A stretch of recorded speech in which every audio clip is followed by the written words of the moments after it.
How do we move forward? How do we get what it is that we're looking for? How is it that we grow into the best version of ourselves? And how can we actually experience the things that we want most? Man, I've asked myself that a ton because I've done all the things and taught you a lot of the things that I've done. Actually, I've taught you everything that I've done.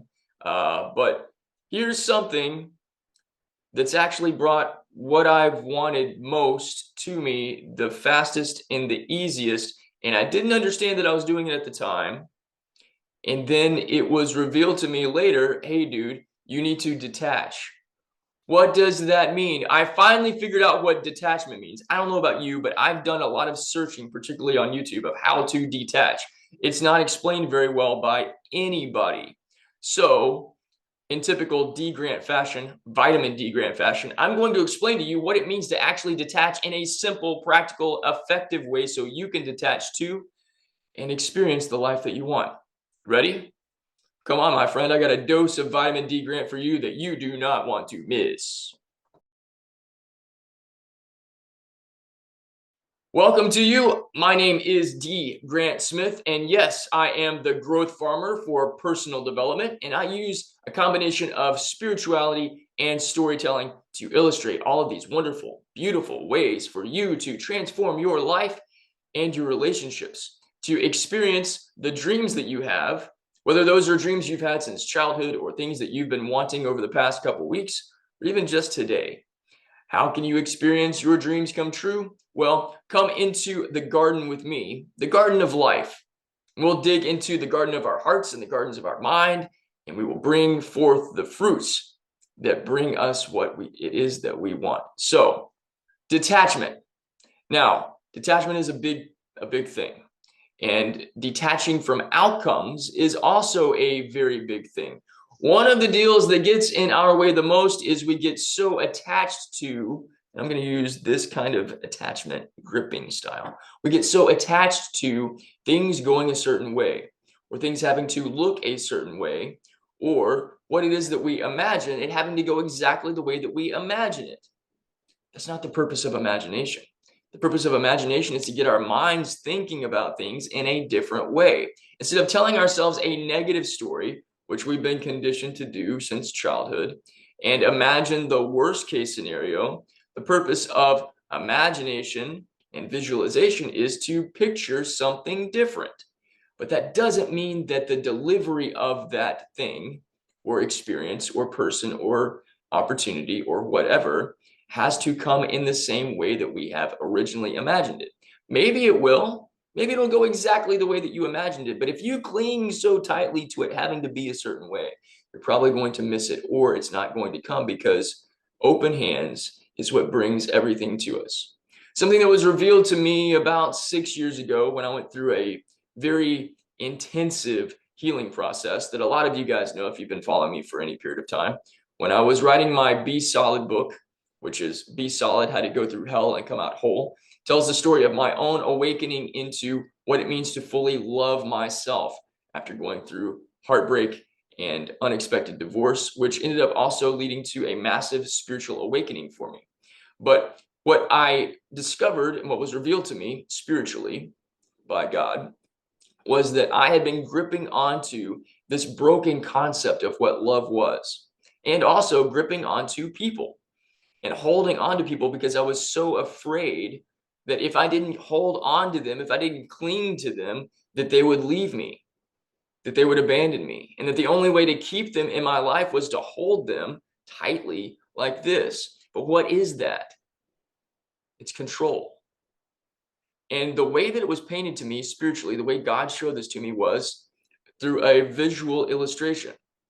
If you go to the beach and you get some wet sand, how much sand are you going to be able to hold if you scoop it up and you cling and grip it like this? It's going to fall out. It's going to fall through your hands. And all you're going to be able to have is a couple little granules that are inside your palm. But what happens if you scoop up that sand, wet sand, and you hold it like this? Man, you're going to have a whole lot of sand, whole lot more, and it's going to feel better, and you're going to be able to enjoy it. And this is a picture of what detachment looks like, because when you are holding sand like this, you're not attached to it. When you're holding people like this, you're not attached to them. When you're holding the possibility of new opportunities coming into your life, you're not grasping onto it. You're not clinging. You're not desperate for it. This is what detachment is.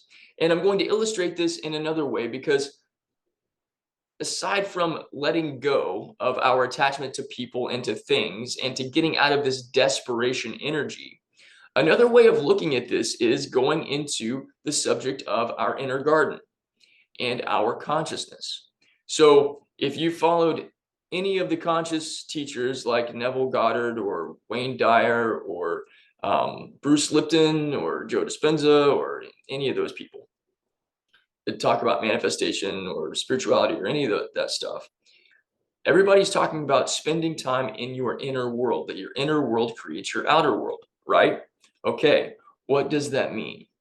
That means that we can get so attached to things having to be a certain way, or we can get so attached to the outside world, the mirror reflection to us, that that attachment is what is actually keeping us stuck in a place that we don't want to be, or reliving out old stories that we don't want to experience anymore.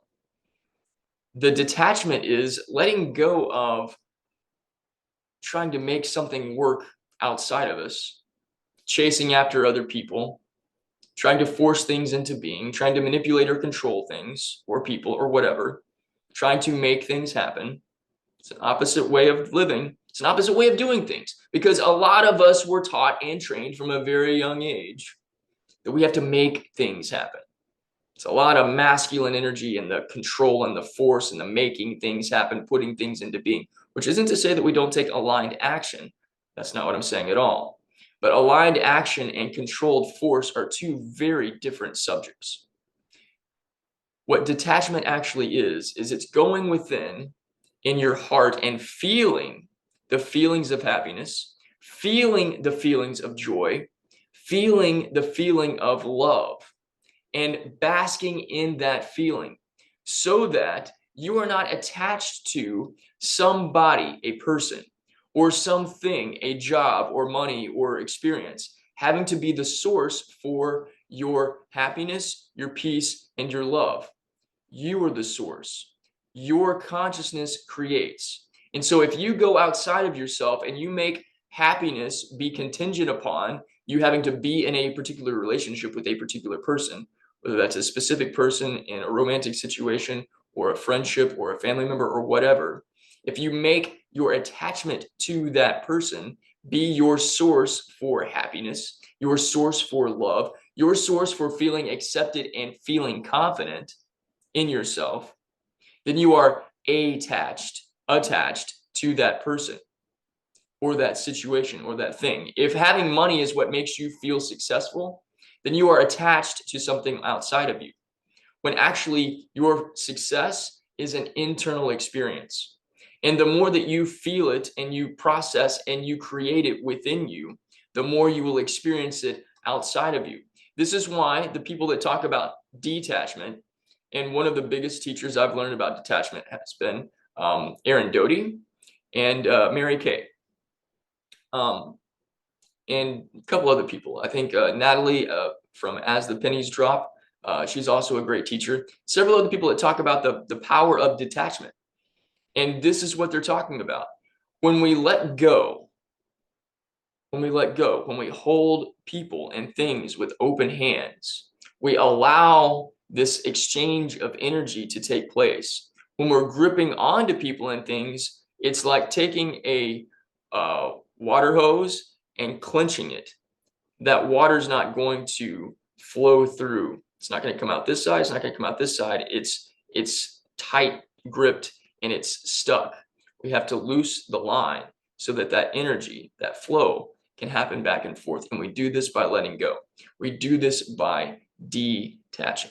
So here's something I want to share with you. I wrote this book. It's a very short story.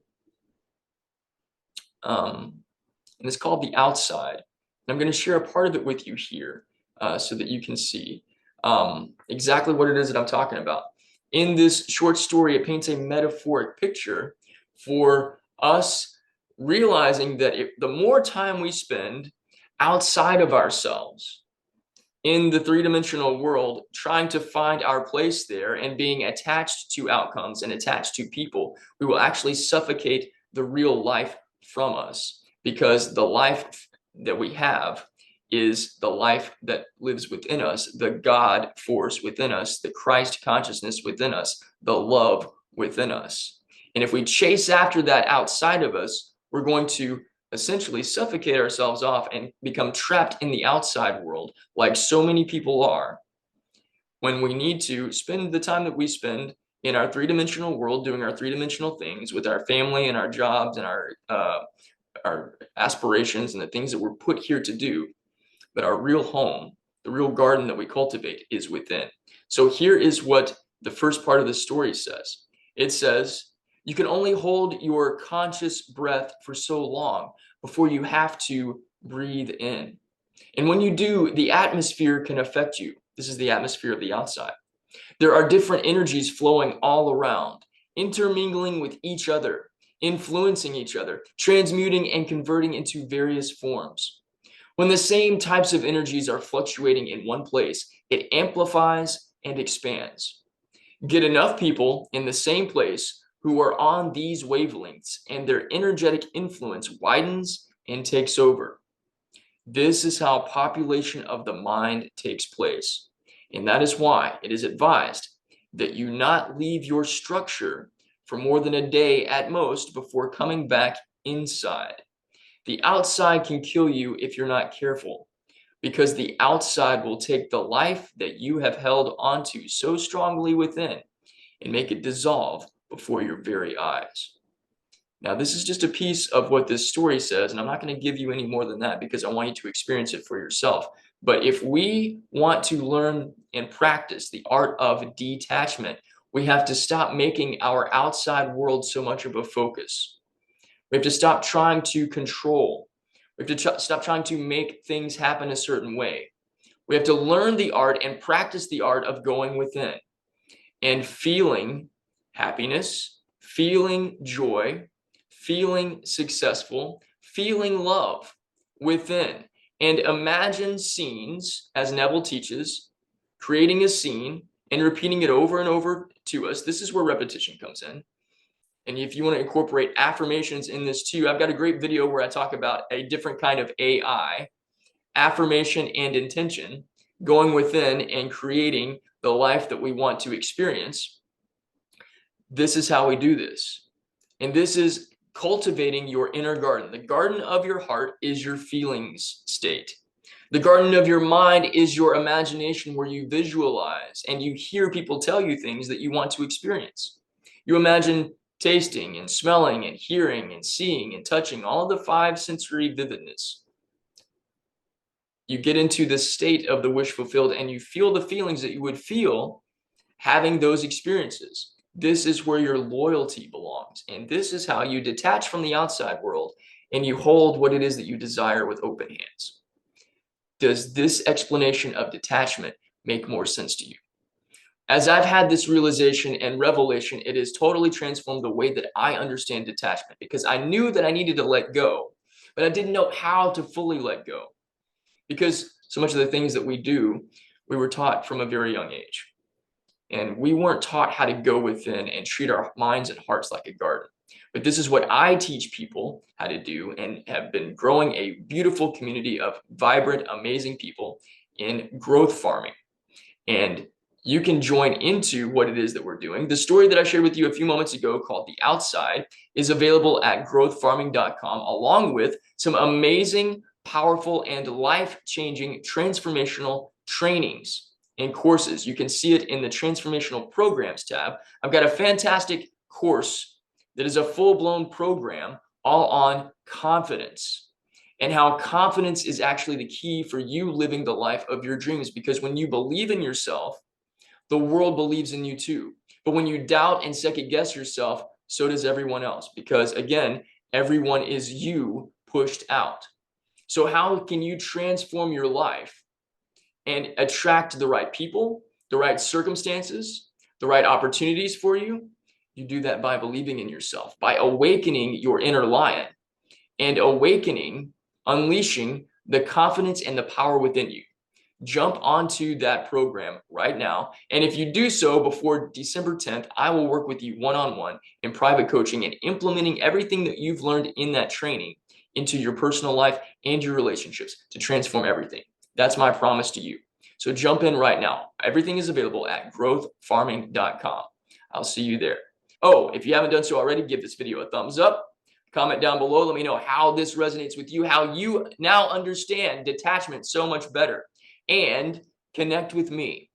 I want to help you and support you and encourage you and empower you in your growth and transformation process. And you can do that by jumping into the links in the comments and the contact information down below. I've got my email address down there as well. Reach out to me. I'd love to be a part of your story and helping you change your story, transform your story, and rewrite your story so that you are the best version of you. I believe in you. I love you, and I'll see you again soon.